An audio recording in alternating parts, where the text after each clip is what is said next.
Cela fait maintenant plusieurs années que l'Europe, mais plus particulièrement la France, est touchée par des épisodes d'influenza aviaire.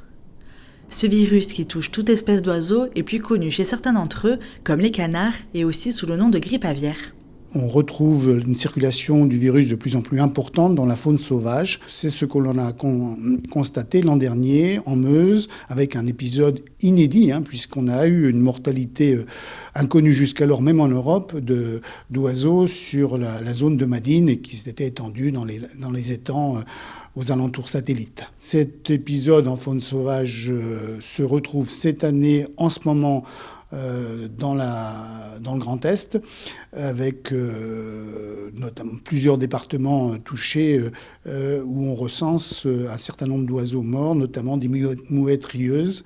Et la Meuse n'est pas épargnée par cet épisode. La Ligue de protection des oiseaux demande d'éviter de nourrir les oiseaux en faune sauvage car cela provoque un attroupement et permet au virus de mieux circuler. Chaque année, en février, comme c'est la migration et pour éviter des dégâts aux cultures, on fait de l'agrainage sur des parcelles. Et cette année, on a choisi de ne pas faire cet agrainage-là pour ne pas concentrer les oiseaux. Il y a des choses à réfléchir sur nos pratiques aussi pour faire en sorte qu'on ne propage pas ce virus-là plus qu'il ne va se propager de manière entre guillemets naturelle.